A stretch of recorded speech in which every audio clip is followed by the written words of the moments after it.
Hi, it's me again, even though not really. I'm pretty sure that these two videos aren't gonna be coming out on the same day, but I am recording it on the same day as the Frontiers video, so whoops, I'm giving away my behind the scenes secrets. But anyway, I'm again gonna be keeping things short and sweet with the covers. For real, short and sweet this time, not like rambling about Frontiers for 30 minutes, short and sweet. But yeah, I love all three covers. The main one with Surge menacingly petting the Wisp is really good, though I just noticed that cover B has the electricity in her eyes actually be shaped like Sonic and Tails, so that's cool too. I just really love all three covers. I feel like Surge really get to shine in them. We open with Sonic and Tails keeping Surge distracted, with Tails flying Sonic around. I'm guessing since Sonic's got that hurt leg from the attack, you know, Metal Sonic attack in the weird big giant big huge base that Eggman has, that Starline, may he rest in pieces, tried to take over. I think that Surge is giving Tails more reasons to be scared of lightning.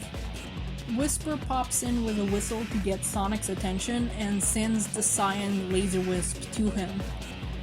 Side note, I do want to make a correction on something I said in the issue 53 review.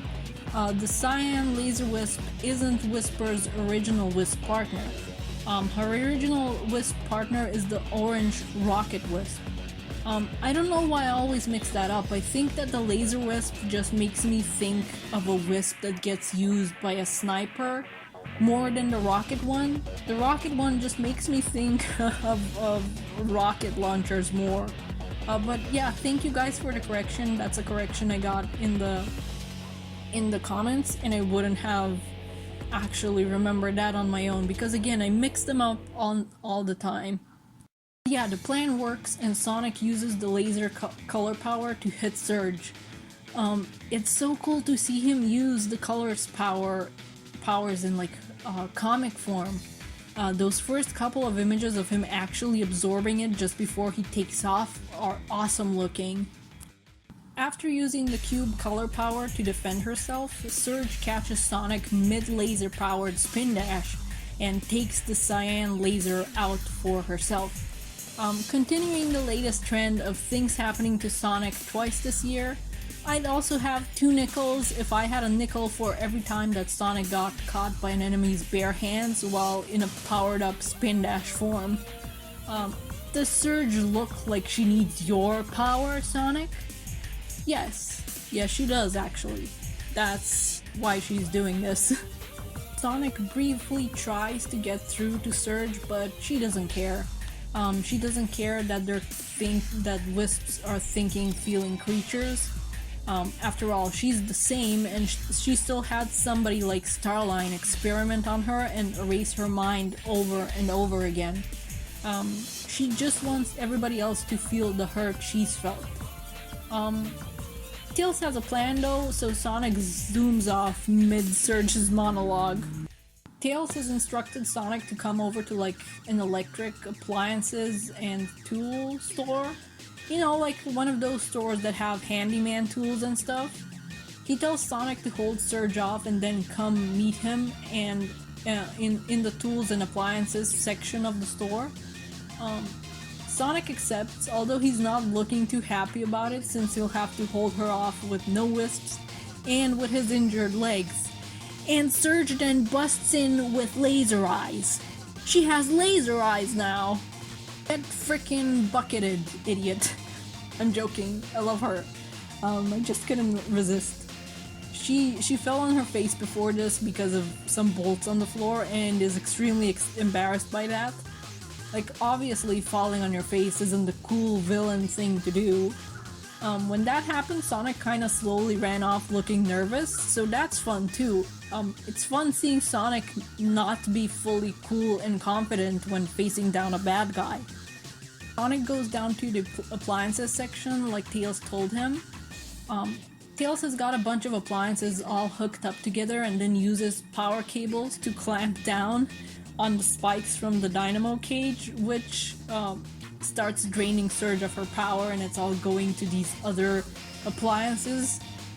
Angered, Surge lets out one last, well, surge of power before actually powering down. I do love this little moment of Tails pushing Sonic aside a bit to protect him. That's really nice. Your brothers! Look at them!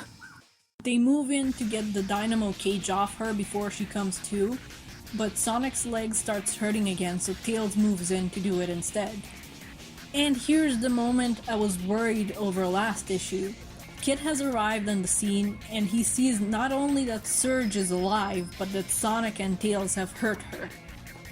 Sonic tries in vain to explain that he really thought Surge was dead, that he saw her fall, and that she's hurting herself with the dynamo cage, but Kit refuses to listen, and now Sonic is the enemy again.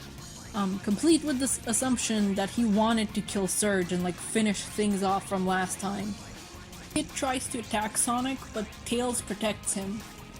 Tails protecting Sonic has been a running theme here, and I love it. Kid doesn't really understand how things work, how friendship works, that Sonic isn't here to use people, that Tails is his friend, not just an asset and a sidekick. That just because Sonic has a friend like Tails doesn't mean that he won't try to reach out to other people, including Kit. Surge stirs awake though, and Kit's focus immediately shifts to her. And just as well, his menacing demeanor immediately shifts back to an anxious one as he comes to her side. He leaves with her, warning Tails and Sonic not to follow him. Back at Tails' workshop, they free Belle from the debris she was trapped under, and Whisper isn't doing too well, but she finally gets to meet Belle, who offers to fix her Wispon for her, while Sonic and Tails agree that they'll follow Kit and Surge to free the Wisps and get them back to Whisper. Back at Eggman's, he's fixing metal, and Orbot and Cubot have taken inventory. There's some interesting stuff in here, in that, inventory they mention, like how a conch prototype was destroyed. Evidently, rather than trying to find more cacophonic, or however the heck you pronounce it, conchs to control Zeddy, Eggman is trying to make some of his own, and schematics for an E200 series of robots was destroyed. And Sonic's world has their own version of Miku called Mika, which is also based in design on Sonic's prototype design from when he was gonna be a rabbit. The fandom has already gone wild for this. There was already plenty of Sonic and Miku crossover art before, but there's been an increase of it now, and it's been so fun, and I want to draw some of my own. Eggman is fascinated by how Surge managed to use the dynamo cage. He's also curious about the kind of tech Starline put in her, and if it has an effect on how she made his invention work. He wants to hunt her down, so we'll see how and where that goes. Surge wakes back up in Starline's base, because Kit didn't know where else to go. But Surge is still having those Starline hallucinations. The area she's in probably doesn't mix well with those either. And I do like the little hints of character at the environment here, like the way the bunk beds are sufficient but very crummy. There isn't even any blankets, because Starline didn't care, and it's not like Surge and Kit would have known any better. And also the fact that Surge has 2 pillows, indicating that she had Kit hand over his own pillow to her. I just love little character moments like that in an environment. This is arguably a very bare-looking one, but there's still character to it, and I love it. The vision of Starline literally has Surge cornered. He's talking about how he built her body and he shaped her mind, and how she'll always be his. But then Kit interrupts the vision by hugging Surge and apologizing for abandoning her. A hug! It's a hug! He's finally getting a hug! I think Sonic and Tails might have rubbed off on Kit ever so slightly. And for once, Surge doesn't yell at him. She doesn't lash out, she doesn't even push him away. She just moves away from the hug slowly by getting up and even ruffles his hair. He did make the vision of Starline go away, and Kit is pretty much the only person she has. The only person that understands what she went through because they went through the same trauma. And I love that we've gotten some sympathetic villains again. They are villains. Just because they're victims of Starline doesn't make them not be villains, and the way they've decided to make the world pay for their misfortune basically isn't right. But you do still feel for them, and I love that we get to have that in a Sonic comic again. Like, yeah, Rough and Tumble have their sympathetic moments here and there because they're brothers, and Tumble misses his tail, but those are more comedic. Here we're getting something more serious again, like relatable villains that are still villains even though they're sympathetic. But that marks the end of this issue, with several things set up, like Kit potentially being resentful of Tails. Eggman is going after Surge, and potentially Kit too, since he's with her and he is made with the same technology as Surge, which is of Eggman's interest even if Kit isn't the one with the dynamo cage. And Surge still has Whisper's wisps, multiple. They still need to go get those back, and not sure immediately since Sonic's leg is still injured, but we'll see how that plays out. I love this issue. I do love that Kit finally gets to give a little hug to somebody, and